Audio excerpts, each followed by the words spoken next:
The I Think project in HWDSB, we really were very mindful of how we constructed it, because any new initiative can be seen as just, oh yeah, here's the next best thing, something else I have to learn.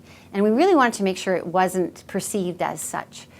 So I did start this project in cooperation with with the teacher in my school, Heidi Seawack, and we, with other principals, thought, how could we spread this? And really started to think, asking teachers how it would be best maneuvered or leveraged. So we put a lot of thought into how we could present it to teachers and how we would construct the process of learning, so it really was truly a grassroots initiative, and teachers felt that it was their learning and they were the leaders of the learning. So we were very mindful in our proposal on how it was constructed. Very few support people from the board were involved for the training, because we wanted the teachers to get the training. We wanted the teachers to be the experts. They would be the ones utilizing it in the classrooms. We also want to make sure that the people that were involved would be open at some point in some way or another to learning something new. So the planning team, that was myself, the teacher Heidi Seawack, Kelly Rizzo, and Barry Morlog, principals, we sat down with our superintendent, Meg Gardner, and came up with what we thought were criteria for teachers that might benefit from the training. They didn't have to be the rock stars or the superstars. They just had to be people that we thought might be open to getting kids to think differently. So each school, there were 8 middle schools involved, and those 8 middle schools fed into 2 high schools. So we selected 2 teachers from each school. The thinking being that then they'd have a partner to run ideas by in between the sessions of training, and they'd have an ally.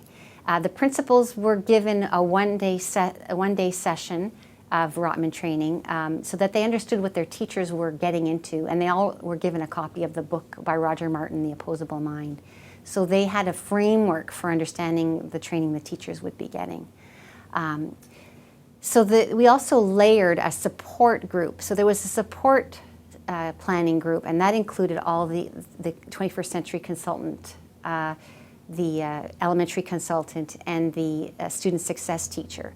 And they met with teacher Heidi Seawack and myself, and we planned how we would take data from our sessions and then take that data to Rotman to plan our new every session to determine teacher needs.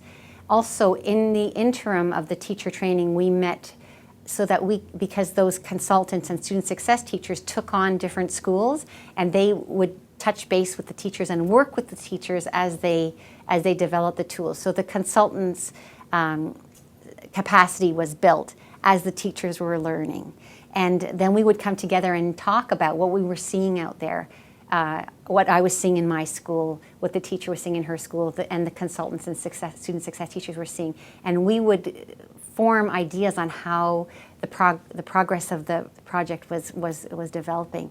So that was really interesting. And then we thought we had to connect teachers in their sites online. So we developed a team site called I Think HWDSB, and we kept it closed for a while, just to the members, the people who were being trained. And they could share stories, they could ask each other questions, they could clarify thinking, they could expose their thinking, they could post stories, and they did that. So we would see what was happening in the interim.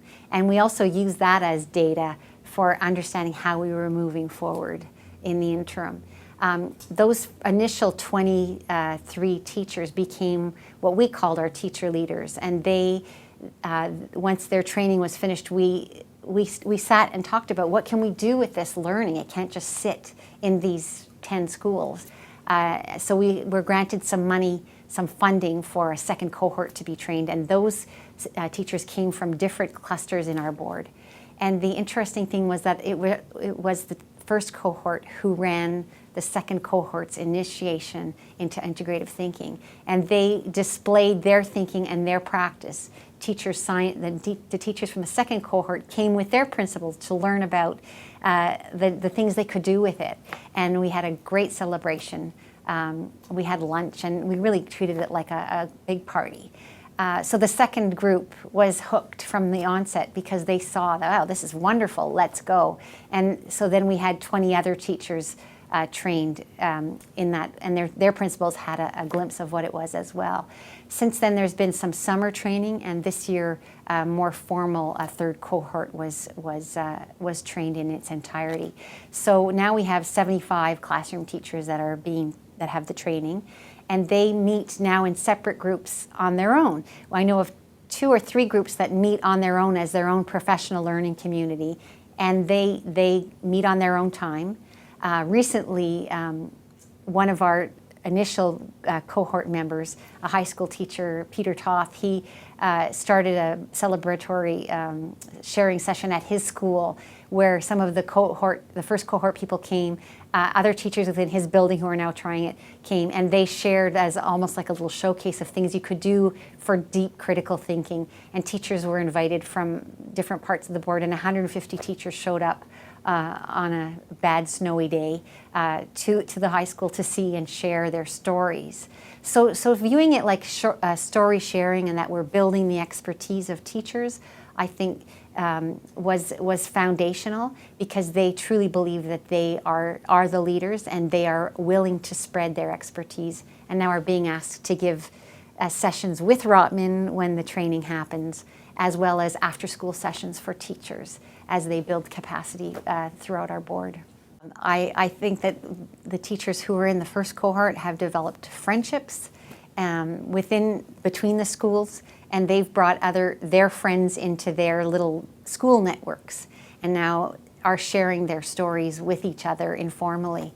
And as people try, they look to the predecessors or the first cohort as the ones who can help them. So it's really about teachers helping teachers to grow, and then they know they have the consultants and the student success teachers to draw on when they're stumped, and because that was co-learning, that hierarchy was flattened. I think the fact that the hierarchy was flattened was a huge part of its success, because we were all learning. We were all bringing our stories forward. I was bringing my stories forward. Oh, I tried this, it didn't work. What should I do? And it built a community that I think, and I hope, will continue to grow and spread as they work through all of their good learning in the Hamilton and Wentworth District School Board.